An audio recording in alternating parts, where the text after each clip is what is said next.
Muy buenos días a todos, bienvenidos a este nuevo webinar de Aire Limpio y del Grupo Aire Limpio, en concreto de Ambisalud.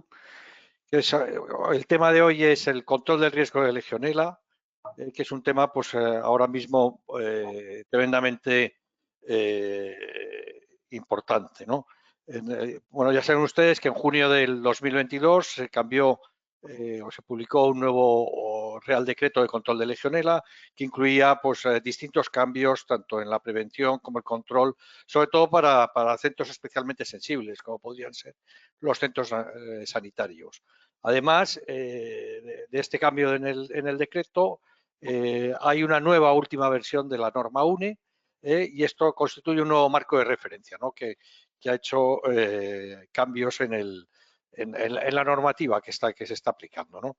Y el conjunto de todas estas novedades reglamentarias pues, ha introducido pues, cambios muy significativos para aplicar en la prevención y el control de los riesgos higiénicos sanitarios asociados a las instalaciones hidráulicas en los edificios, ¿no? En el webinar de hoy pues trataremos todos estos temas. Eh,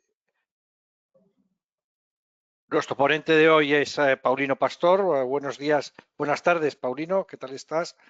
Buenas tardes. ¿Qué tal? Te oímos perfectamente. Bueno, Paulino ya le conocen sobradamente. Paulino, además de ser el director general de la consultora de calidad ambiental Ambisalud, o parte del Grupo Aire Limpio, pues es también presidente de FEDECAI, de la Federación de Empresas de Calidad de Aire Interior, aparte de ser de distintos comités técnicos tanto en la Comunidad Europea como en otros organismos nacionales e internacionales que tratan sobre este tipo de asuntos, ¿no? Pues posiblemente es uno de los profesionales con mayor experiencia y conocimiento en estos aspectos, ¿no? El webinar de hoy, bueno, pues ya han estado en más webinars nuestros del grupo, pues sigue el mismo formato, será una presentación de PowerPoint. No sé, Paulino, cuánto tiempo que lo tienes estimado, entre pues alrededor de unos 3 cuartos de hora, entiendo, ¿no? Sí, más o menos. El tema es largo bueno, y Paulino va a entrar en detalle en él. Después de la presentación tendremos un turno de ruegos y preguntas. El turno de ruegos y preguntas es muy sencillo. Tienen ustedes un panel de control en sus pantallas y bueno, pues simplemente pueden escribir durante la presentación de Paulino sus preguntas. Yo las iré recogiendo, las iré agrupando y las leeré. En el caso que no tuvieran micrófono, no la quisieran ustedes leer en público, las leeré por todos y Paulino pues las resolverá. En caso que tuvieran micro, pues bueno, pues se puede hacer una pregunta en abierto y bueno, la escuchamos todos, ¿no? Como todos estos webinars, esta sesión la estamos grabando y estará a su disposición para que la puedan visionar ya con más calma. Bueno, tardaremos a lo mejor posiblemente un par de días porque lo que hacemos es editarla para quitarle tiempos muertos, interrupciones y que se pueda ver de una manera más ágil. Bueno, pues simplemente nada, recordar quiénes somos. Vamos, yo no me he presentado, soy Policarpo González del Valle, soy socio director del Grupo Aire Limpio. El Grupo Aire Limpio pues es un grupo de compañías formado por 4 compañías que son Ambisalud, de la cual es director general. El director es Paulino, que se especializa en servicios de consultoría y de inspección de calidad ambiental en interiores, tanto en edificios como en hospitales. Comtec, que son servicios de commissioning, puesta en marcha de auditoría para edificios tanto nuevos como ya existentes y también para procesos de datos, son servicios de commissioning. Aire Limpio, que es, digamos, la compañía central, que nos dedicamos a proveer o instalar pues, sistemas de ventilación, de control de monitorización y de purificación de aire interior en edificios y hospitales. y Axos, que es también una parte de la consultora de aire limpio, que lo que da son servicios de performance y pretest para las certificaciones medioambientales, como pueden ser WELL o LEED o BREEAM, ¿no? Bueno, pues sin más, Paulino, yo creo que te damos el control y puedes empezar la presentación. Muy bien, gracias. Que te hago presentador. Convertir en presentador, sí. Vale. Estupendo, vemos ya tu pantalla. Y yo me silencio. Vale, perfecto. Muy bien, pues muy buenas tardes. Muchas gracias a todos por asistir a este webinar. Es difícil sacar tiempo, pero bueno, yo creo que es un tema interesante y ahora mismo pues está de actualidad, como nos comentaba Poli, por los cambios normativos que ha habido el año anterior, y a principios de este año también ha aparecido una nueva normativa sobre agua, y hablaremos un poco de todos estos aspectos, ¿no? Tres reglamentaciones son las que ahora mismo condicionan todo el control que debemos hacer, toda la gestión y el control que debemos hacer de las instalaciones de agua en nuestros edificios. Y bueno, son el Real Decreto 3/2023 que acaba de salir este año de calidad de agua de consumo, agua potable. El Real Decreto 487 del año pasado, 2022, en verano salió, y es todavía obviamente muy reciente, y la norma UNE, que ya tiene unos años, pero bueno, que al final interacciona. En el último Real Decreto, ya en el 487, no se citó como norma de obligado cumplimiento. Entonces, esta norma UNE 100.030 ahora mismo sería un documento, una guía de buenas prácticas, pero no sería como ocurría con el anterior Real Decreto, un documento de obligado cumplimiento, ni siquiera en partes complementarias. Es simplemente una guía de buenas prácticas que podemos utilizar, pero que es verdad que se utiliza y mucho. Y yo creo que tiene suficiente información como para facilitar muchas veces la implantación de sistemas de control de Legionella en nuestros edificios. Y en cualquier caso, el Real Decreto se ha inspirado, ha copiado muchas de las partes más importantes de la norma, con lo cual es bueno también tenerla en consideración por eso, porque al final incluso podríamos decir que a veces puede servir como complemento o aclaración, aunque no sea de obligado cumplimiento, como digo. Entonces, los objetivos de esta tarde, como ya he comentado, sería darle una vuelta a la reglamentación sobre Legionella y agua potable. Obviamente son reglamentaciones muy amplias y solo veremos algunos detalles. Conocer también las características de los sistemas de gestión del riesgo de Legionella que las normas nos dicen que debemos aplicar obligatoriamente. Hay dos modalidades para Legionella, el Plan de Prevención y Control de Legionella y el Plan de Seguridad de Legionella, PPCL y PSL, que así los referiremos en el webinar. Y para el agua potable, agua de consumo humano, sería el PSEA, Plan de Seguridad del Agua. Vamos a ver también un aspecto muy importante, porque lo que nos dicen las normas es que debemos implantar estos sistemas y que luego los tenemos que validar de alguna forma, verificar, validar. Ahí hay una serie de conceptos que intentaré aclarar, porque a veces utilizamos como sinónimos auditoría, verificación, evaluación, validación, etcétera. Y bueno, si somos un poco estrictos, cada uno de esos términos tiene su ámbito, su aplicación y su definición concreta, ¿no? Entonces, es bueno que tengamos toda esa nomenclatura, que la tengamos clara y que la utilicemos correctamente. Es bastante útil. Empezamos con algunas puntualizaciones del Real Decreto de aguas de consumo. Aquí hay una novedad muy importante. Bueno, primera novedad es que tanto en Legionella como en agua potable, en agua de consumo, se está girando hacia un enfoque basado en la evaluación del riesgo desde el punto de vista clásico de gravedad, probabilidad. Y una novedad muy importante también de este Real Decreto es la introducción de las instalaciones interiores en edificios prioritarios como instalaciones que se deben controlar especialmente, ¿no? Entonces, este tipo de instalaciones, el Real Decreto también las identifica. Luego enseñaré una tabla donde se detalla un poco más. Pero vamos, estamos hablando de edificios prioritarios, estamos hablando de hospitales, centros sanitarios, residencias, etcétera, ¿no? Luego lo vemos con un poquito más de detalle. Hoteles, edificios con alojamiento.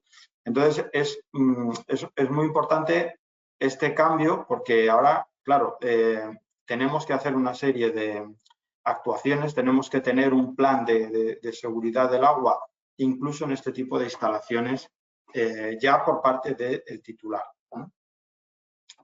Es responsabilidad, como digo, del titular del edificio el acometer este tipo de, o el implantar este tipo de planes de gestión. Lo pongo aquí en varios puntos, ¿no? En el artículo 4 cuando nos habla de la responsabilidad, en el artículo 13 cuando nos habla de los tipos de controles, nos dice que el control debe ser realizado por el titular del local y finalmente nos dice que los titulares deberán elaborar su plan sanitario del agua. O sea que al final tenemos que, por ejemplo, en un hospital o en un hotel, tendremos que implantar un plan de control de Legionela que podrá ser un PPCL o un PSL y adicionalmente tendremos que implantar un plan sanitario del agua si entramos dentro de la categoría de edificio prioritario, que no todos los hoteles u hospitales lo son, sino depende un poco del tamaño. Luego lo mostraremos. Otra cuestión también bastante importante es que los edificios prioritarios se tienen que registrar y tienen que mantener la información de los controles actualizada en un sistema de información que se llama el SINAC. Es un sistema de información de la administración que recopila toda la información relacionada con el agua, también de los suministradores y demás, pero los propios edificios prioritarios también tendrán que incluir su información en este tipo de base de datos, lo cual obviamente pues, va a suponer un control mucho más estricto de este tipo de edificios por parte de la administración. Nos da una serie de plazos para el registro, plazos para documentar el plan de seguridad hasta el 2025 y luego en el caso de que en los diagnósticos iniciales o en las etapas iniciales del plan se detecten no conformidades importantes, cambios que hubieran de ser implantados, pues nos da también unos plazos de como máximo hasta el año 2027. Aquí está la lista de edificios prioritarios que comentaba en función de tamaño. Por ejemplo, para hospitales y clínicas, a partir de 200 camas. Y en general, las que tengan unidades de cuidados aumentados, ¿no? Intensivos. En cuanto a residencias geriátricas, más de 200 camas, hoteles, más de 500 plazas de alojamiento, centros de enseñanza, 1000 plazas o con internado, instalaciones deportivas, 3.000 metros cuadrados y centros penitenciarios, 1.000 plazas. Es decir, nos deja muy claro la tipología de centros y los tamaños. La estructura de un plan sanitario del agua que nos marca el Real Decreto, no voy a entrar ahora mucho en detalle de ella porque es prácticamente igual que la que nos piden para un plan sanitario de Legionela. El PSA y el PSL tienen exactamente la misma estructura. Entonces, voy a explayarme un poquito más en el plan sanitario, el plan de seguridad de Legionela, pero básicamente es el mismo esquema, como digo, ¿no? Al final en ambos casos nos piden que haya un equipo de trabajo, que luego detallaremos a qué se puede referir o cómo se puede conformar ese equipo. Tendremos que hacer una descripción de las instalaciones, identificar peligros, evaluar los riesgos asociados a esos peligros, priorizarlos. Una vez que tenemos un riesgo de gravedad y probabilidad alta, pues le vamos a dar prioridad 1 en cuanto a control y en base a esos puntos en los que pueden estar identificados los riesgos, tendremos un conjunto de puntos críticos de control, ¿vale? Y finalmente tendremos que asociar o identificar unas medidas de control para mitigar esos riesgos. Y lo último que nos piden es la verificación. Lo que os decía al principio, que a veces hablamos de verificación, validación, etc. Luego intentaré dar algunas ideas de lo que significa cada cosa. Si pasamos al Real Decreto de Legionela, aquí una de las cosas que llama la atención interesante es que hace un reparto de responsabilidades mucho más amplio del que teníamos hasta ahora. Hasta ahora nos hablaban prácticamente de que el titular de las instalaciones era el responsable y poco más, pero es verdad que en este último Real Decreto del año pasado ya reparte mucho más esas responsabilidades, como digo, incluyendo, por ejemplo, que los fabricantes de los equipos y aparatos tendrán que asegurar que el diseño se acomoda a los requisitos técnicos que están especificados en el propio Real Decreto. Esto antes era una laguna que se ha cubierto y es muy importante que así sea, ¿no? Pero también, por ejemplo, los proyectos y la instalación, las empresas instaladoras tendrán que asegurarse que todo lo que se hace respeta el Real Decreto de control de Legionela, lo cual también es lógico e importante. Y cuando hablamos de instalaciones nuevas, pero cuando estas se sometan a una instalación, o cuando las existentes se sometan a una remodelación, deberá haber una declaración responsable del cumplimiento de todos los requisitos del Real Decreto, sea por la entidad o la persona que hace ese proyecto, que hace esa instalación. Deberá haber una declaración responsable. Por lo tanto, como veis, el Real Decreto pues ya incrementa mucho las responsabilidades de todos los participantes en todas las fases de vida de los proyectos, ¿no? Desde el diseño, instalación, montaje, hasta la vida útil. Ya el RITE, esto es documentación antigua, pero ya el RITE nos incluía algunos aspectos relacionados con la prevención y el control de la legionela. Nos decía que los equipos deberían estar diseñados de tal forma que puedan aguantar choques térmicos y choques químicos. En la práctica, muchas veces, aunque los materiales sean buenos, a veces pues puede haber un cierto riesgo de someter a demasiados choques térmicos y químicos en las instalaciones y lo que vemos en muchas instalaciones, incluso relativamente nuevas, como este ejemplo que se ve en la fotografía, instalaciones de un buen material, no demasiado antiguas, pero que se les somete a repetidos choques térmicos y químicos por ejemplo, por tener algún positivo de legionela o simplemente porque se hacen los tratamientos periódicos y a veces podemos correr el riesgo de excedernos, ¿no? Y acabar estropeando muchos metros lineales de tubería. En la medida de lo posible, pues hay que buscar formas preventivas más que correctivas desde el punto de vista de meter demasiados choques térmicos por tener demasiados positivos, ¿no? Por eso la prevención puede incluso ayudar a conservar mejor las instalaciones. Otro aspecto también muy importante del RITE es el control de instalaciones, el control automatizado, me refiero, ¿no?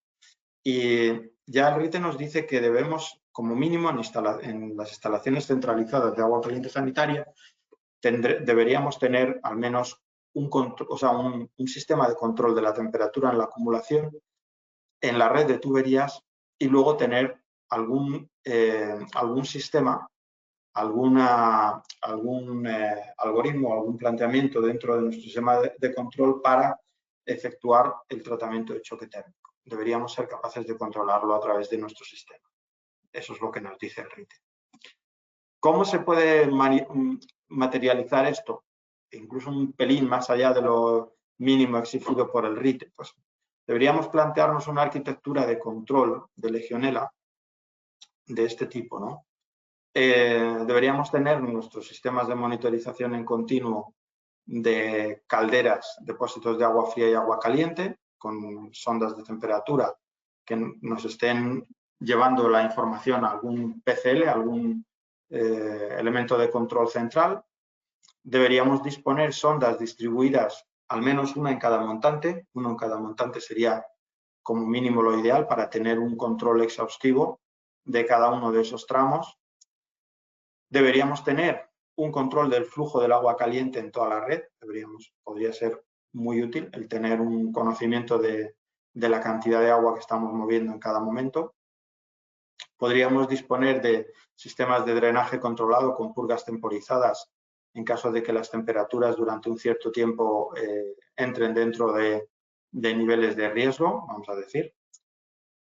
Tanto en calor, o sea, en agua fría como en agua caliente. Por ejemplo, si las temperaturas de retorno bajan durante un cierto tiempo de una temperatura, aparte de que salten alarmas y demás, pues puede ser interesante tener algún sistema de drenaje controlado automatizado. Y se pueden plantear elementos de desinfección adicionales, como puede ser un control de desinfección por ultravioleta y demás, además de los controles y los tratamientos habituales a los que ya que ya solemos incorporar en nuestras instalaciones. Esta podría ser una arquitectura de control muy completa. Quizá muchas veces nos encontramos instalaciones que no disponen de demasiado control y solemos ahí ver bastantes problemas. Por eso recalco la importancia de tener un sistema de control automatizado, sobre todo en instalaciones de cierto tamaño. Al final, la definición de edificio prioritario son instalaciones de gran tamaño y en este tipo de instalaciones sí que se justifica tener un buen sistema de monitorización y control. Otro aspecto súper importante y que no siempre se tiene suficientemente en consideración es el equilibrado de las redes de agua, que debería, una vez que se monta la instalación, debería hacerse ese equilibrado hidráulico siempre y, sin embargo, pues hay veces que vemos que las instalaciones, bien por cambios o bien por el uso o por diversas razones, no acaban de estar perfectamente equilibradas y eso nos puede dar lugar a tramos en los cuales el agua no circule suficientemente bien y por lo tanto haya un estancamiento o haya una bajada de temperatura en zonas alejadas del punto de producción y del punto de impulsión del agua caliente, y esto puede dar lugar a áreas en las cuales el Legionella puede proliferar. El equilibrado, pues lo suyo lógicamente es tener válvulas de equilibrado en todos los ramales, y estas, pues en función de, como digo, de temperaturas del agua, temperatura incluso del ambiente, diámetros, espesores de las tuberías, el tipo de aislamiento, etcétera, requerirá un caudal determinado para asegurarnos que no bajan las temperaturas, que el agua se mueve correctamente e incluso también, sobre todo en hospitales o en hoteles, por un tema de confort, en el sentido de no tener que esperar demasiado tiempo hasta que salga el agua en los puntos finales. Como digo, cuando detectamos instalaciones no suficientemente bien controladas, pues nos podemos encontrar situaciones de este tipo en las cuales es la misma red, montante cercano a producción, montante alejado de producción. Pues aquí tenemos 58 grados y aquí nos ha bajado a 34.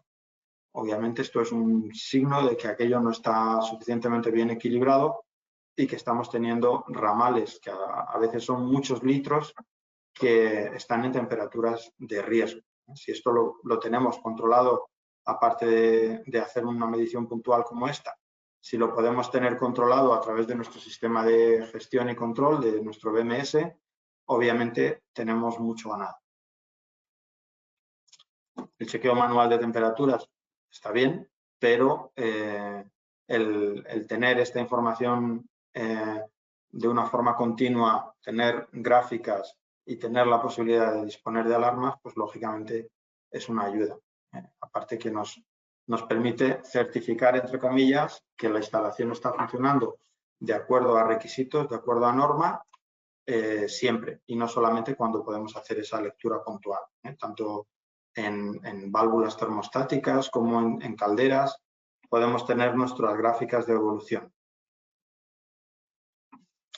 Había comentado al principio que es muy importante asegurarnos de cumplir los diferentes requisitos de las instalaciones que están descritos en el Real Decreto.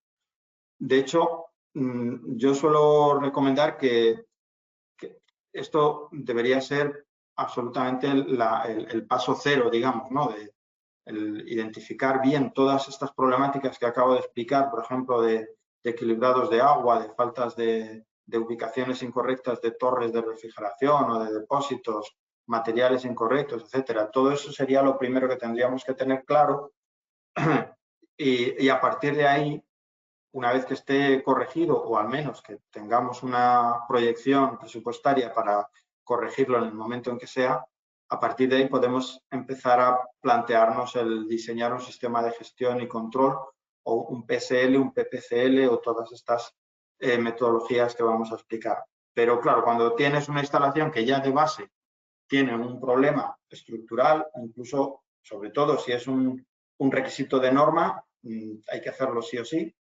pero cuando tienes una problemática estructural o una problemática operacional, lo primero y lo lógico es resolverla y a partir de ahí ya podríamos empezar a trabajar en el sistema de control propiamente dicho, el sistema de gestión y control. Damos un repasito muy breve a lo que nos dice el Real Decreto en cuanto a requisitos de diseño, que serían los que tendría que certificar esa declaración responsable, por ejemplo, de un proyectista, ¿no? Si nos han diseñado un sistema de agua sanitaria con posterioridad al Real Decreto, pues todo esto tendría que estar garantizado y el que firma el proyecto pues tendría que dar fe, mediante esa declaración de responsabilidad, tendría que dar fe de que lo ha hecho acorde a norma, ¿no?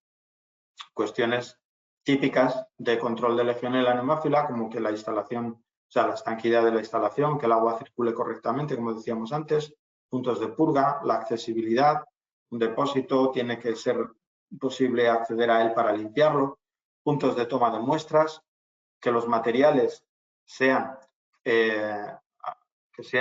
acorde a los requisitos de un agua de consumo humano, tener los sistemas de filtración necesarios y si el agua lo requiere, pues tratamientos de dureza.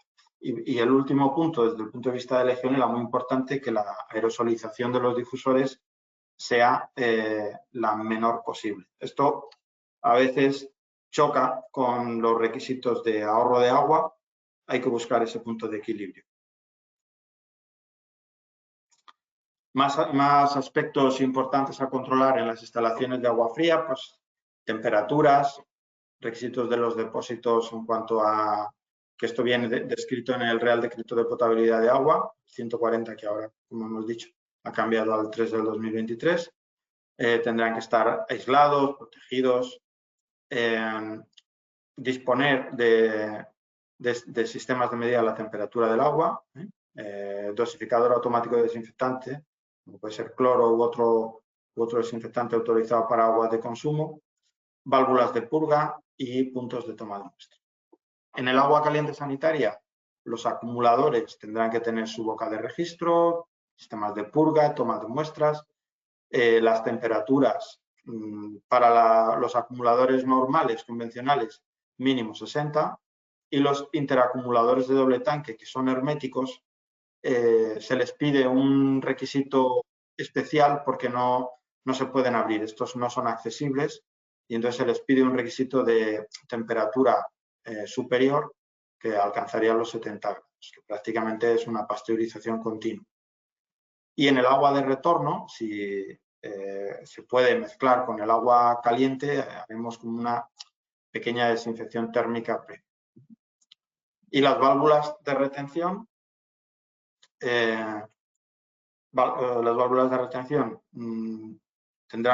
nos permitirán evitar o separar diferentes circuitos con calidades de agua diferentes para evitar que haya posibilidad de contaminaciones cruzadas entre áreas de los diferentes circuitos, ¿no? Las temperaturas en los circuitos mayor de 50, como siempre, esto no ha cambiado.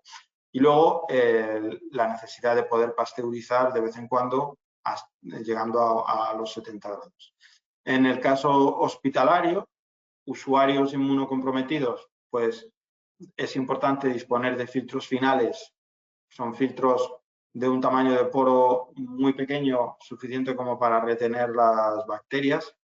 Y estos pues son también son necesarios en este tipo de espacios en los que hay personas inmunocomprometidas que a poquita legionela que pudieran llegar a respirar podrían desarrollar la enfermedad con mucha facilidad. Otro tipo de instalaciones como torres de refrigeración, pues lo típico, tradicional, las ubicaciones alejadas de puntos de peligro, que sean accesibles, que los puntos de muestreo, tanto en puntos de retorno como como todo el sistema de la red y tener un sistema de dosificación, sistemas de filtración, purgas. El separador de gotas también aumentó los requisitos hasta 0,002 de porcentaje de retención de agua, es decir, lógicamente el separador de gotas es el que nos retiene la salida de las gotas dentro de la torre de refrigeración. Cuanto más eficiente sea, menos gotas saldrán al exterior y por lo tanto más segura será esa torre. Y luego sistemas automáticos de dosificación, como decíamos. En todo lo que son spas y similares, pues no introduce realmente grandes novedades, los típicos sistemas de filtración, control de desinfección y pH, etc. Y este sí que es una novedad, los dispositivos de enfriamiento evaporativo, los típicos pulverizadores que se ponen en las terrazas de los bares. Se pide que no acumulen el agua en ningún depósito, que el agua sea de calidad, consumo humano, agua potable, y si fuese necesario algún depósito, que se pueda limpiar de vez en cuando y que sea accesible, protegido, para que no le esté dando el sol y que pueda subir mucho la temperatura y que sea accesible. Y luego hace un punto genérico, digamos, de otras instalaciones, pues lo típico de poner filtros, temperaturas controladas, válvulas de retención, purgas, etc. Un poco los mismos típicos requisitos. Eso simplemente lo comentaba así rápido y a título muy genérico, como para recordar que todo ese tipo de cuestiones son las primeras que tenemos que ver cuando queremos implantar un sistema de gestión y control en una instalación de riesgo, sea de legionela o sea también de agua potable, cualquiera de los dos. He comentado al principio que el Real Decreto nos habla de dos tipologías de control o dos metodologías. El PPCL, Plan de Prevención y Control de Legionela, que en principio es aplicable para todo tipo de instalaciones, está muy detallado en el Real Decreto y yo siempre digo que es un poco como modo receta, lo cual no quita que haya que personalizarlo en cada caso, pero sí que es verdad que el Real Decreto te dice, ahora voy a enseñar el gráfico de todo lo que hay que meter en un plan de prevención y control, pero te dice todos los elementos que tienes que tener en consideración. Y con que hagas eso, estarías cumpliendo perfectamente tus requisitos normativos. El plan de seguridad de legionela, el Real Decreto lo recomienda para instalaciones sensibles que coinciden más o menos con las prioritarias del agua potable. Y bueno, esta es una metodología un poco más compleja y por lo tanto es posible que requiera algún personal con un nivel de cualificación un poco más alto, y lo que sí es prioritario y fundamental es tener un equipo de trabajo, en este caso cuando hablamos de un plan de seguridad legionela. Por eso no todas las instalaciones están aplicables el plan de seguridad, ¿no? Y sin embargo un plan de prevención y control pues siempre en todo tipo de instalaciones lo vamos a poder aplicar. El PPCL nos dice la normativa, nos dice el Real Decreto, que tiene que tener un diagnóstico inicial de la instalación, una descripción de la instalación que debe incluir todos estos elementos, pues todos los datos técnicos, planos, puntos de toma de muestra y demás. Tenemos que tener una buena descripción de nuestra instalación. En este momento de diagnóstico inicial es cuando se detectan los fallos que comentaba anteriormente, y es cuando hay que planificar su corrección, tener ese plan de inversiones que incluso el Real Decreto nos habla de él, nos dice que debemos tenerlo y que debemos planificarlo para que antes del 27 esté todo corregido. Esto sería el esquema de un plan de prevención y control de Legionela. Nos habla de ese diagnóstico inicial que acabo de comentar y a partir de aquí nos dice que debemos tener una serie de programas de actuación. Bueno, primero, identificar quién es el responsable, quién o quiénes, y luego aspectos como la formación, el tratamiento del agua, el muestreo y el análisis del agua, los programas de limpieza y desinfección, programas de inspección visual, de revisión de todos los elementos y todo aquello que pueda afectar también a prevención de riesgos laborales. Entonces, si tenemos todos estos, todos y cada uno de ellos, estaríamos cumpliendo lo que nos pide el Real Decreto. Este es el programa de actuación, sin más. Y luego lo que nos pide es tener una evaluación periódica, que aquí nos habla de verificación o evaluación periódica, al menos una vez al año, pero también cuando hay cambios en las instalaciones y de manera opcional, voluntaria, el Real Decreto también nos dice que es recomendable hacer una auditoría externa periódicamente. No la recomienda para todas las instalaciones, pero sí para las más peligrosas, como torres o agua caliente sanitaria con circuito de retorno, jacuzzi, spas o centrales humidificadoras. Y lo que nos dice el Real Decreto es que todo esto tiene que estar documentado y que de todos los programas tendremos que tener registros, bueno, de todos los elementos tendremos que tener registros. El diagnóstico inicial tiene que ser un documento, no es que se haya hecho y que no quede ningún papel escrito o ningún documento escrito con lo que se haya sacado en ese diagnóstico inicial. Y la evaluación periódica igual, la hacemos una vez al año y generamos un documento que queda registrado y queda guardado en nuestra documentación. Esto sería la estructura que tendríamos que aplicar para montar un plan de prevención y control de Legionela. Esta, como decía anteriormente, vale para cualquier tipo de instalación. Si entramos en el plan sanitario frente a Legionela, que es un poco la novedad del Real Decreto, en principio lo que tenemos que dejar claro es que no es obligatorio, que es una recomendación que se aplica sobre todo para las instalaciones, como dice aquí, centros o edificios prioritarios, definidos de una forma diferente a la tabla que enseñaba anteriormente. Aquí estamos hablando de centros sanitarios en general, no establece ninguna barrera por el tamaño de la instalación, sino que nos habla de centros sanitarios en general, por ejemplo.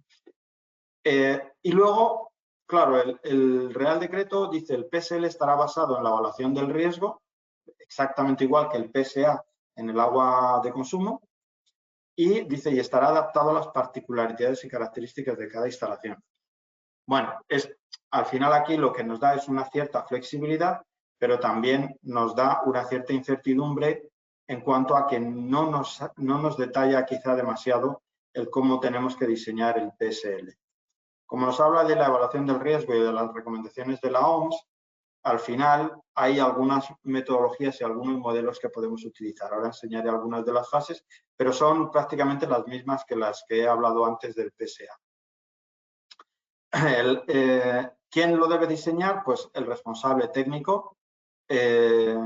Cuando llamamos al responsable técnico le llamamos al responsable de todo el tratamiento y de todo el control de la instalación.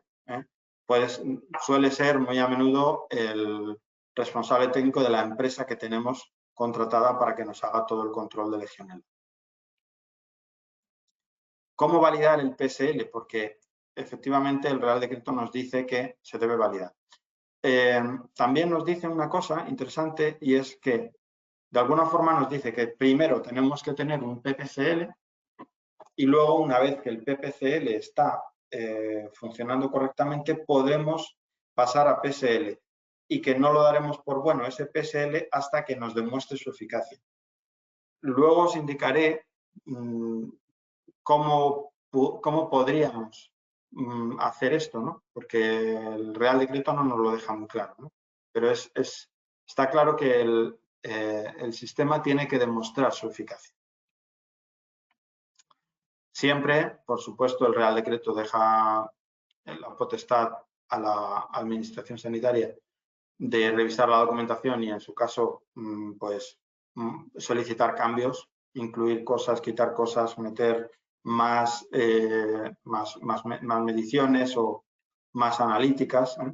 Porque una de las diferencias importantes entre el PPCL y el PSL es que el PPCL, el Real Decreto, en función del tamaño de la instalación, te orienta de una forma bastante ajustada al número de muestras que tienes que tomar, y el PSL a priori eso no está definido, con lo cual, y el propio Real Decreto te dice que las puedes modificar. Esto, claro, tiene un impacto en el coste que puede tener ese sistema de control, y por eso es un tema muy relevante. En la norma UNE se está planteando la posibilidad de poner un mínimo de muestreos también para los PSLs, para que no demos lugar a que alguien diga que no, con mi PSL lo tengo todo tan controlado que casi no tengo ni que muestrear. Eso sería complicado de justificar, ¿no? Pero a priori, por el literal de la normativa, del Real Decreto, alguien podría estar tentado de hacerlo, ¿no? Porque nos dice aquí que se podrá modificar. Es cierto que luego dice la autoridad sanitaria podrá requerir un aumento, ¿eh? Entonces, también se deja ahí su punto de escape.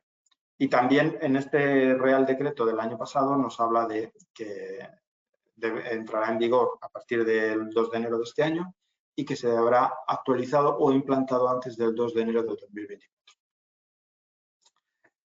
Como decía, el Real Decreto nos deja la estructura del PSL, nos la deja muy abierta, con poco nivel de detalle, pero si os dais cuenta, es muy parecida a lo que nos ponía para el PSA. Lo de siempre, identificar los peligros, priorizarlos, determinar los puntos críticos de control, etc.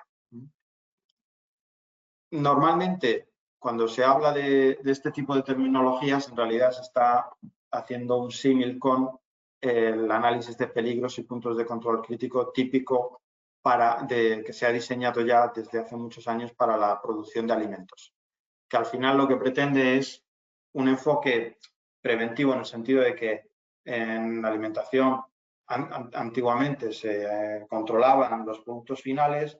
Si tenías un problema en el producto final, tenías que tirar todo el lote. Pues de esta forma, un enfoque preventivo lo que sirve es para ayudar también a hacer, entre otras cosas, a ahorrar, ¿no? Y a asegurarnos de que tenemos la situación controlada, no una vez que se ha producido el problema, sino antes. ¿De acuerdo? Aquí una de las claves es la identificación de los peligros. Y en ese sentido, cuando hablamos de Legionella, los peligros son muy claros. En realidad, eso nos facilita mucho, porque solamente son 3. Que la bacteria pueda entrar en nuestro sistema, que prolifere, por lo que quiera que sea, por temperaturas, por estancamiento, por lo que sea, por nutrientes que encuentra, pero el peligro es que prolifere. Las causas son otra cuestión. Y por último, la dispersión, que haya un grifo, una ducha, una torre de refrigeración que dispersa, algo que genere esas microgotas que al final puedan ser respiradas por las personas.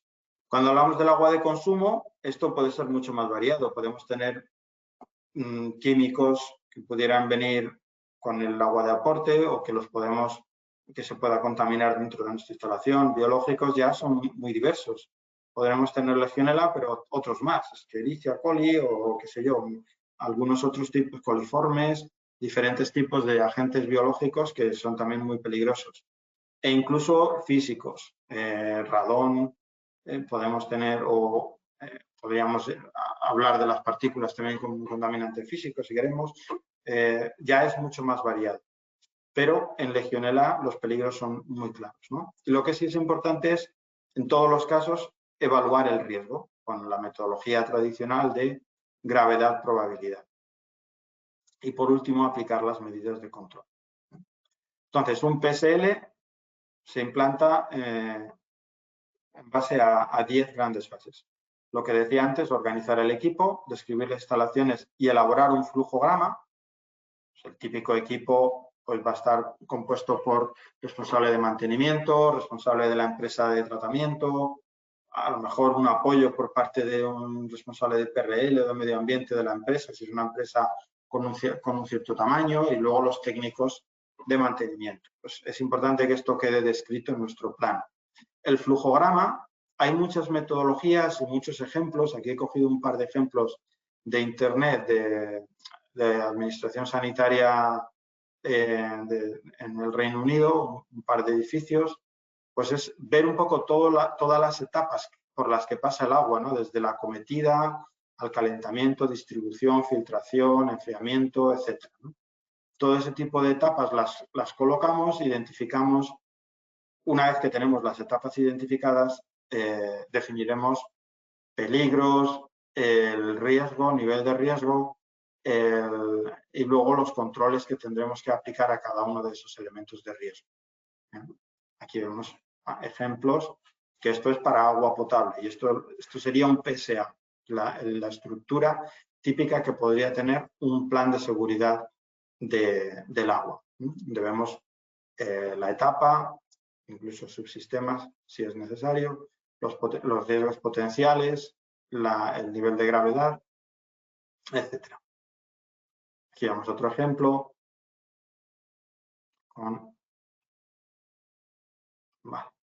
Bueno, recuerdo lo que decía antes, que estas tablas, estos esquemas, es mucho mejor hacerlos una vez que ya hemos arreglado cualquier tipo de requisito estructural. Aquí vemos un par de ejemplos de torres mal ubicadas, o pues a lo mejor hay que ponerle una protección, etcétera. Pues estas serían medidas que se aplicarían y que no hace falta que estén ya en nuestro plan de seguimiento y control. Esto sería un diagnóstico inicial, reforma estructural y ya nuestro punto de partida es con ese problema resuelto. Y al final las propias fases del PSL, como hemos dicho, pues son las que os estaba comentando anteriormente. Riesgos, o sea, peligros, riesgos, puntos de control y medidas de control. Y luego veremos el tema de verificación válida. En realidad, toda esta metodología no es tan nueva. Esta metodología, hay un documento del año 2002 del gobierno vasco, de cuando salieron las primeras normas de Legionela, que ya nos hablaba de esta posible metodología, ¿no? Basada en los APPCCs. Todo el mundo de sanidad siempre ha sido muy proclive a esta metodología. Y al final, el gráfico que ellos mostraban, por una parte nos enseñaba todas estas fases típicas de los peligros y puntos de control, pero al lado nos ponía los programas de apoyo. Al final es como una especie de mix, que en realidad es lo que hay que hacer, un híbrido entre PSL y PPCL, porque el PSL al final requiere todos los programas de apoyo, de limpieza, desinfección, etcétera. Van a ser lo que enseñamos aquí, los controles, todo este tipo de controles, los vamos a agrupar en una serie de programas de apoyo, en definitiva, ¿no? Esta sería la metodología. La evaluación del riesgo, que es en uno y en otro, como nos dice el Real Decreto, es un poco la base de los programas, la vamos a hacer siempre en base a gravedad-probabilidad. Por ejemplo, gravedad, pues podemos aprovechar las metodologías de las guías técnicas del Ministerio de Sanidad, que nos da, en función de situaciones, nos da niveles de riesgo alto, medio, bajo. Y la probabilidad la solemos asociar o la podemos asociar a el histórico. Es decir, aquí luego os enseñaré también para esta misma metodología para los PSAs, preguntarnos si en el último año, en los últimos 2 años, 3 años, ha habido alguna de estas situaciones de contaminación por legionela o problemas de presencias de cualquier tipo de contaminantes. En función del tiempo que haga o con qué frecuencia eso ocurra, la probabilidad lógicamente será mayor.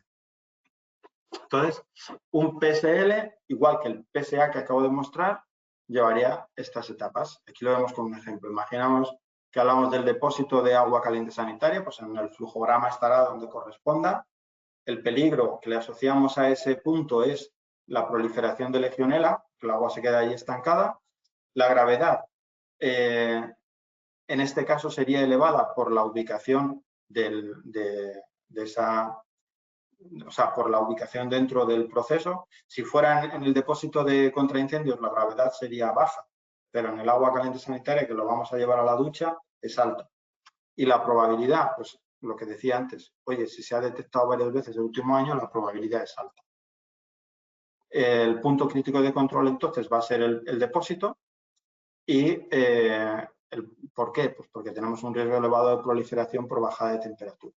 Le tenemos que aplicar un límite crítico, un límite de control, 60 grados, y luego algún tipo de control. En este caso, lo ideal es una sonda de temperatura con alertas en el BMS.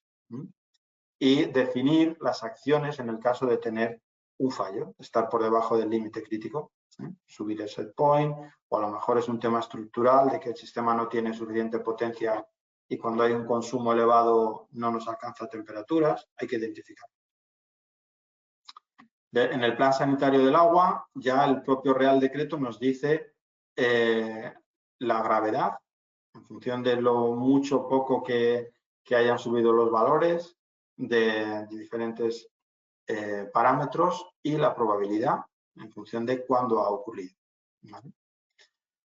Y por último, lo que comentaba anteriormente de toda esta terminología que a veces nos puede generar un poco de confusión, ¿no?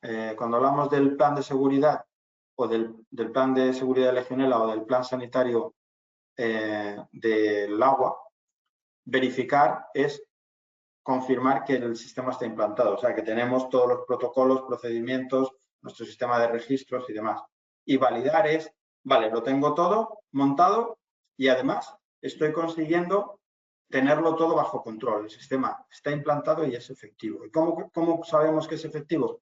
Pues cuando tenemos un conjunto de indicadores, que pueden ser las medidas de Legionela, de aerobios, de pH, etcétera, que nos da unas lecturas equivalentes a las que teníamos antes con el PPCL, que es el baremo de control que nos pide el Real Decreto. El Real Decreto nos decía, primero implantamos el PPCL, luego el PSL, y cuando el PSL se comporte igual que el PPCL está validado.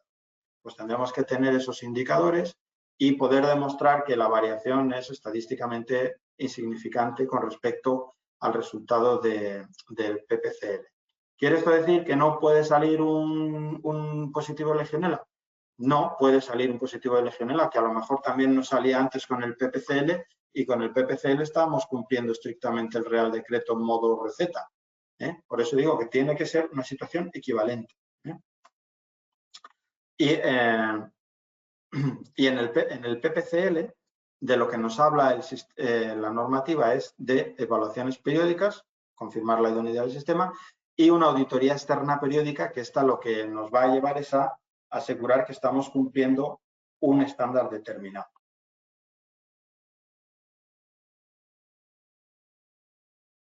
¿De acuerdo? Perdón, que parece que se había desconectado. Un momento. Vale, y bueno, nada más por mi parte. Muchas gracias. Espero que haya sido de interés y a vuestra disposición cualquier pregunta. Es un tema muy arduo y muy complejo, un poco árido también, pero bueno, ahora es a lo que tenemos que ir y hay que empezar a pensar en ello, en ir montando este tipo de sistemas de gestión y control un poco más sofisticados que lo que hasta ahora teníamos. A vuestra disposición para cualquier pregunta. Muchas gracias. Muchas gracias, Paulino. La verdad es que ha sido muy interesante. Te esperamos un momento y empezaremos el turno de ruegos y preguntas, que las sabéis. Vamos a empezar el turno, Paulino, vamos a empezar el turno de ruegos y preguntas. Bueno, pues aquí han venido varias preguntas, que lo que voy a hacer es leerla. La primera es de Germán Martínez. Perdón, es que me estaba fallando la conexión, perdón. Yo te oigo y te veo bien. Vale. Vale. Muy bien. Pues la primera es de Germán Martínez.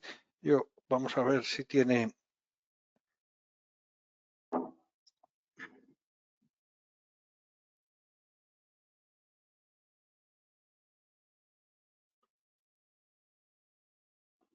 Sí, bueno, lo que voy a hacer es...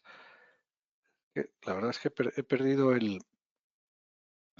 Dame un segundo, que es que tengo un problema con la alimentación eléctrica. Me Sí. está diciendo que está fallando. Un segundo, a ver si lo Vale. arreglo.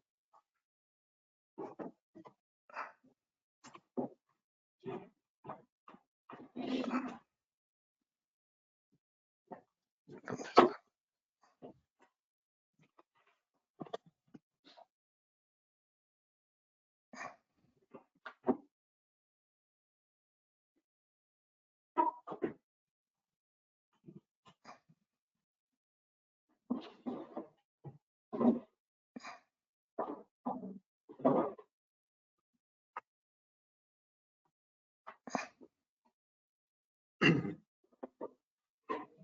Léela tú si quieres, ¿no, Poli? Sí, la voy a ver si...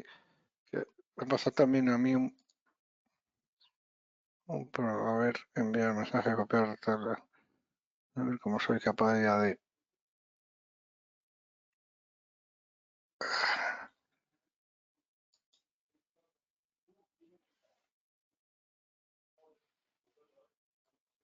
No, el panel de... Pero es que no soy capaz de... Me ha desaparecido el panel de preguntas. A ver.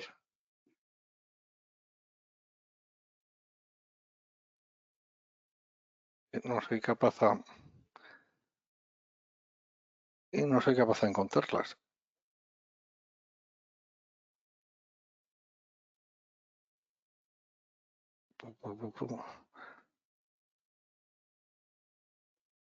A ver, aquí está. Perdón, perdón. Pues leo la primera pregunta, que es de Germán Martínez, que es, bueno, pues si Germán nos pregunta si las remodelaciones en la instalación del agua, ¿qué alcance deben tener para que requiera una declaración responsable? ¿Nos puedes ampliar?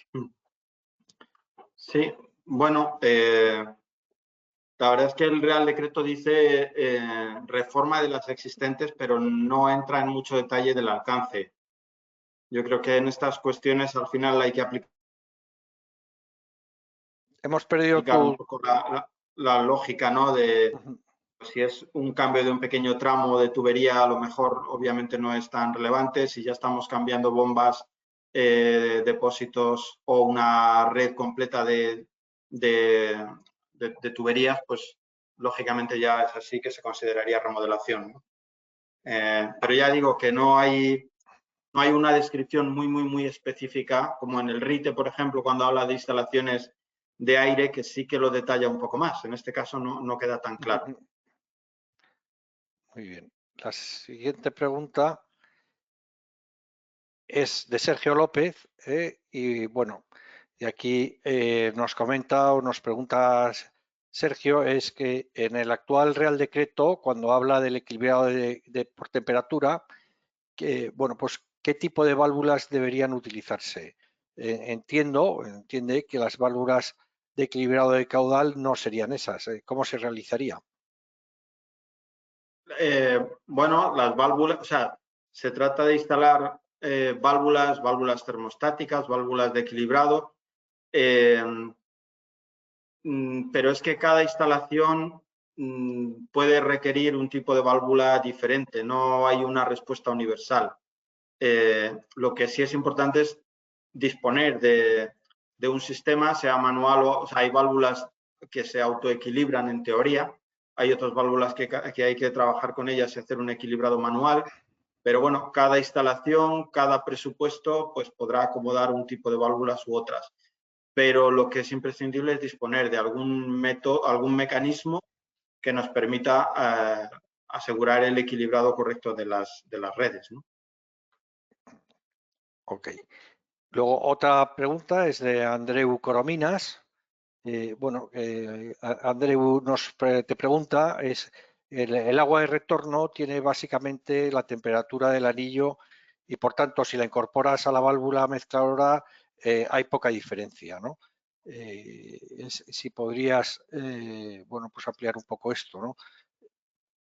Y también si podrías comentar un poco más el requisito estructural de hacer una desinfección térmica del agua de retorno. O sea, pregunta por el agua de retorno.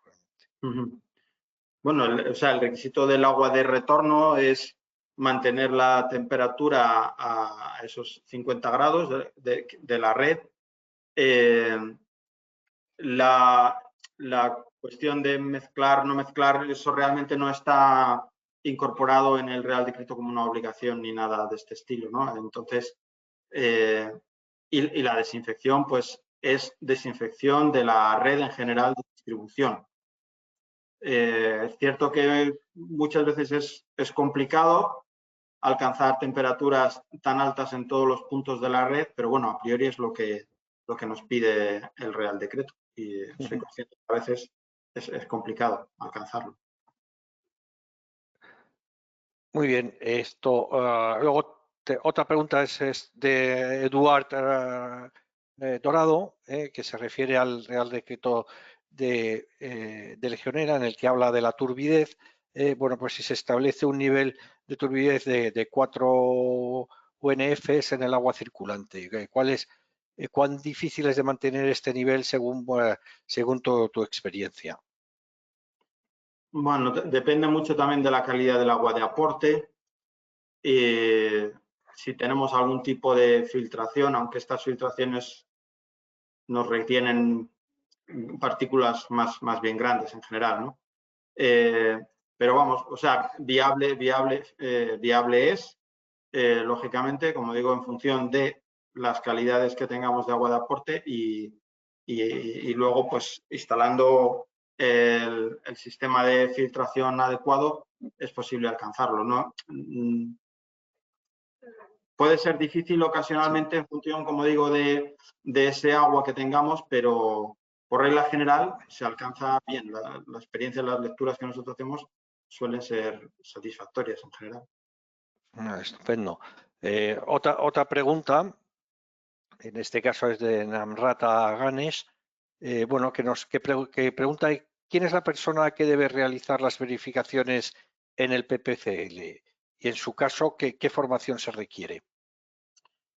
Pues en el PPCL la verificación equivale a la evaluación periódica y es correcto con que lo haga el responsable técnico, que normalmente pues, va a ser el responsable técnico de la empresa de tratamiento que se tenga contratada.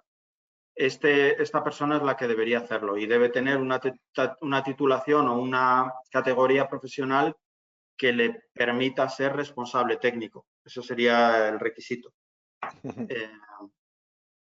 Muy bien. No deja de ser una especie de auditoría interna y por lo tanto la puede hacer alguien que esté implicado en la propia instalación, no hay problema.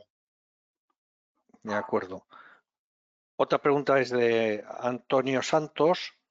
Bueno, la voy a leer también.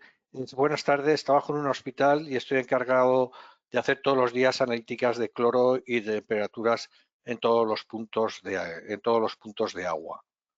Si quieres, aquí es un comentario, no sé si quieres añadir algo o si acaso le diéramos entrada. Bueno.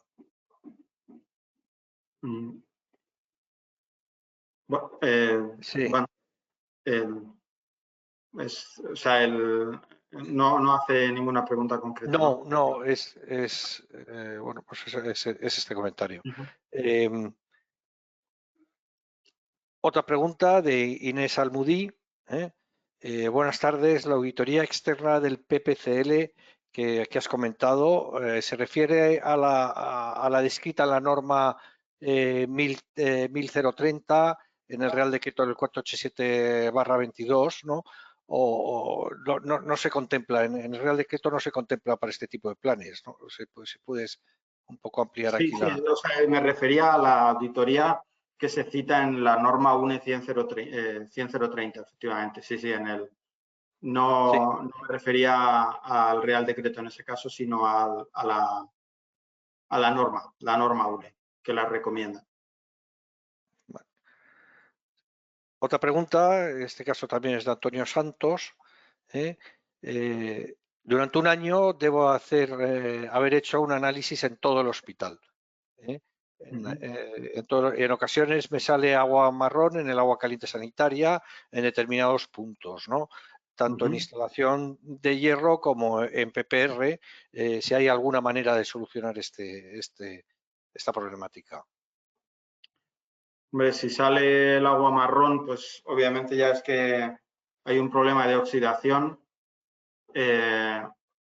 Tienes una opción paliativa, entre comillas, que no es muy ecológica, que es hacer circular más agua, dejar correr más agua, y tienes una opción más razonable y definitiva, que es cambiar la instalación, porque cuando ya empieza a salir así es porque hay una corrosión interna importante, ¿no? No es una solución fácil, pero al final es la solución definitiva. Ahí tienes que tener cuidado también cuando el agua te sale marrón, asegúrate de que mides hierro total, no solamente hierro disuelto, porque puedes perder información. Sí, es cierto. Otra pregunta que están saliendo bastante, bueno, que ya la hemos leído, pero la gente está bastante interesada, es la titulación, ¿no? La titulación, si la legislación dice algo al respecto sobre la titulación o la formación que debe tener el personal para elaborar tanto el PPCL como el PSL o el PSA. Pues no, la verdad es que ese es un cierto vacío legal. Lo lógico es que la misma persona o el mismo titulado que tiene potestad para ser un responsable técnico pudiera hacer este tipo de planes, ¿no? Parece lo lógico.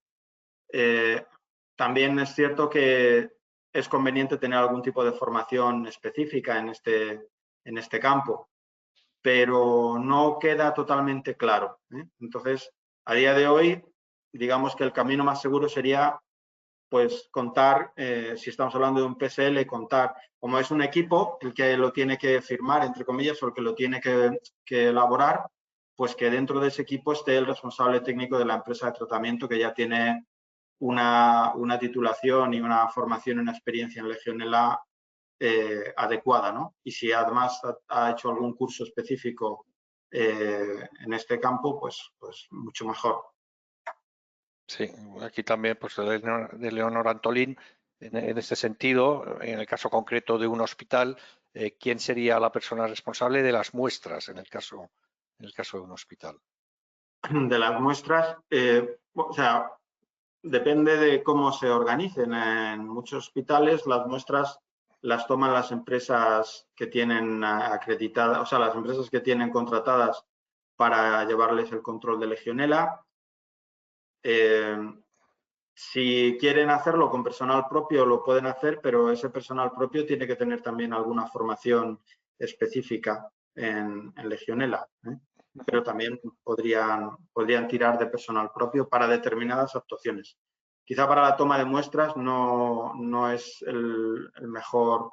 O sea, por ejemplo, toma de muestras de agua es complicado porque al final ahí incluso tiene que responder el laboratorio. Entonces, a lo mejor para tomar temperaturas y otro tipo de analíticas, de parámetros, sí, pero para tomas de muestras de agua no es lo más recomendable.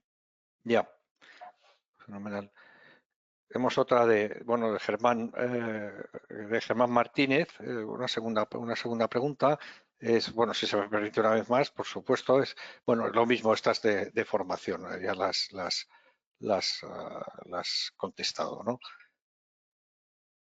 Luego, Javier García, no sé si Javier tiene micro, voy a intentar. No. Bueno, leo su pregunta. Con el nuevo Real Decreto, ¿será obligatorio hacer controles de Legionela en locales comerciales, en oficinas bancarias, con algún punto de agua sanitaria, aunque no tenga humidificadores, aljibes, etcétera? O sea, básicamente, bueno, yo creo que interesa por su sitio, pues en puntos, pues eso, de sucursales bancarias o en este tipo de oficinas o de establecimiento, ¿no? Bueno, o sea, el nuevo Real Decreto realmente no introduce mucho cambio en ese sentido. Lo que el Real Decreto lo que dice, y es lo mismo que decía el anterior, que define una serie de instalaciones de riesgo, agua fría de consumo, agua caliente sanitaria, etcétera, sobre todo si están asociadas a puntos finales con aerosolización. Ahí siempre está la duda o la cuestión de un grifo lavamanos se considera aerosolización o no, ¿no? Hombre, si Sí. no hay duchas, a priori el nivel de riesgo es muy bajo y no siempre está tan claro que sea necesario este tipo de controles. Si tienes un vestuario con unas duchas, pues ya ahí sí que tienes que hacerlo sí o sí, ¿no? De acuerdo. Otra pregunta es de Raúl Valdeolmillos. A ver si Raúl tiene.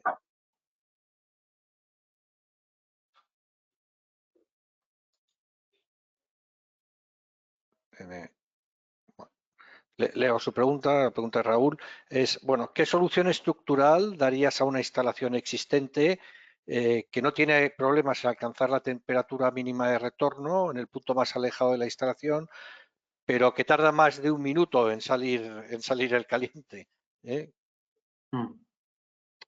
Hombre, ahí al final lo que tienes que hacer es minimizar la distancia entre el anillo y el punto de consumo. Pero no hay muchas más opciones. Sí. No hay muchas más opciones realmente. Vale. También de Raúl Gracia, pues aquí indica sobre las titulaciones si valdría el curso de renovación de Legionela para realizar los muestreos en hospitales o es necesario acreditar un certificado de profesionalidad. Bueno, como decía antes, depende del muestreo. Si estamos hablando de muestreos, por ejemplo, de controles de temperatura y demás, las formaciones estándar de Legionela han sido siempre válidas, ¿no? Si estamos hablando de coger muestras de Legionela, ahora se ha complicado un poco la cosa, como digo, porque bueno, pues el laboratorio tiene que acreditar de alguna forma, están incluso dando pequeños cursos de formación o ofreciendo o preparando unas hojas específicas para la gente que toma muestras. Eso se ha complicado un poquito más. Luego ya vamos a ir ya terminando. Una última pregunta desde Carlos Carvajales. Buenas tardes. En los centros de trabajo no hospitalarios, como puede ser un centro de salud, oficinas o una oficina, por ejemplo, es obligatorio realizar un muestreo diario de pH, temperatura y biodiversidad en los sistemas de agua caliente sanitaria y agua fría, aunque no dispongas de aljibes ni de depósitos de acumulación. Sí, el punto clave es tener elementos finales tipo duchas y demás que produzcan pulverización. Si ese es el caso, pues al final tienes una instalación de riesgo y tienes que hacer todo el paquete de medidas que te pide el Real Decreto. Vale. Sí, esto también es el certificado de profesionalidad. ¿A qué te refieres? ¿A qué se refiere exactamente con el certificado de profesionalidad? ¿Y quién los pide? Pregunta Antonio Javier. Bueno, pues ahí. Sí, bueno, el certificado de profesionalidad es un mecanismo para poder tener la acreditación. Hay certificados de profesionalidad para múltiples actividades, ¿no? Y hay uno específico para Legionela, que hay un proceso que la verdad es que no es mi campo el tema este de formación tan en concreto y no te sé decir exactamente cuál es el mecanismo. Pero sé que hay entidades y asociaciones que están ayudando a sacar el certificado de profesionalidad con un, bueno, hay un proceso y una presentación de documentación, etcétera, que como te digo, se me escapa de mi día a día. Sí. Muy bien. Y ya como última pregunta de Enrique García, buenas tardes. Una fuente de consumo humano presente en un parque o en la calle, ¿se considera que es otras instalaciones que pueden producir aerosolización sin recirculación y por tanto habría que hacer tomas de muestras, anual, pH, etcétera, en esta instalación? ¿O solo es Sí, necesario una toma de muestra anual? bueno, la fuente ornamental está incluida como instalación de riesgo y hay que hacer el paquete de mediciones que te pide el Real Decreto. Sí, es una instalación más de riesgo. Correcto. Bueno, dice que no es ornamental, que es de consumo humano. Bueno, Fuente de consumo sí, humano. Vale, sí, vale. O sea, tiene que, si está asociada a una fuente en la calle, ¿te refieres? en ¿Se la refiere calle, sí, a en la la calle calle? para consumo humano. Claro, yo no la considero instalación no está citada como tal en ningún elemento. Es cierto que, hombre, puedes incorporar algún riesgo cuando te acercas a beber y demás. Es una instalación de agua fría como cualquier otra, ¿eh? Entonces, bueno, si la consideramos instalación de agua fría y consideramos que eso es pulverización, pues sería ser tratada como una instalación de agua fría normal. Sí. Y bueno, ya últimamente, ¿con qué frecuencia se debe medir la turbidez? Si nos lo puedes... Bueno, depende depende del tipo de instalación, que sea torre, que sea otro tipo de instalación. Hay que ver las tablas Sí. son muchas opciones. Y ya para ir cerrando, pregunta Javier Torres, bueno, en concreto por las universidades de más de 1000 alumnos, ¿haría falta realizar PSA, PPCL y PSL? Hay que realizar el PSA y puedes optar por PCL o PSL, no hay que hacer los dos, es Ya. uno de los dos. Esta no sería una instalación prioritaria de acuerdo al PSL y ahí podrías tranquilamente trabajar con un PPCL y un PSA, podría ser. Quizá por lógica y por tener una metodología más equivalente, podríamos optar por un PSL y un PSA. Yo probablemente si tuviera que hacerlo optaría por esa opción, porque son más coherentes y más iguales, digamos. Muy bien. Y así que esta es la última que me acaba de entrar y bueno, la leo, Alejandro Monasterio. Bueno, me llamo Alejandro. Veo que veo que la dispersión de normativa, en vez de unificación, decreto 865, norma 1 y decreto tal, en los centros de alta complejidad antiguos, además de las antiguas instalaciones, estas tienen que soportar el constante deterioro provocado por las desinfecciones químicas y térmicas. ¿Cuál es el método de desinfección menos agresivo pero eficaz para eliminar la contaminación microbiana y los biofilms? A ver, sobre todo si tienes biofilm, tienes que ir a un ataque químico. El ataque térmico está más adecuado, o sea, es más adecuado para una instalación más limpia, digamos. Pero si tú sabes que tu instalación tiene una cierta tendencia a proliferación de biofilm y demás, pues al final tienes que meterle ataque químico, incluso en algunas instalaciones con algún tipo de biodispersante. Efectivamente son ataques agresivos y hay incluso gente que ha hecho ahí algunos estudios y está viendo que el deterioro de las instalaciones es importante. Pero a día de hoy la normativa es clara y te pide hacer este tipo de actuaciones. Entonces, ahí no nos queda otra. Hay que intentar hacerlo de la forma más suave posible en función de cada instalación para evitar no estropear demasiado las instalaciones, pero al final hacerlo hay que hacerlo. Correcto. Pues bueno, ya damos por terminado el turno de ruegos y preguntas. Muchísimas gracias, Paulino. Bueno, recordar que esta sesión la hemos grabado, tanto lo que es la presentación propia que ha hecho Paulino Pastor, como el turno de ruegos y preguntas, ¿no? Que creo que ha sido muy interesante y esclarecedor. Esta grabación la tendremos disponible pues a lo largo del día de mañana, que les enviaremos, que se la enviaremos para que puedan ustedes verla. Y sin más, y dándoles desde el grupo Aire Limpio, pues les damos a todos ustedes las gracias por asistir a este nuevo webinar y bueno, ya les convocaremos para siguientes webinars tanto de Ambisalud como de Aire Limpio o de Comtech, ¿no? Y bueno, pues Paulino,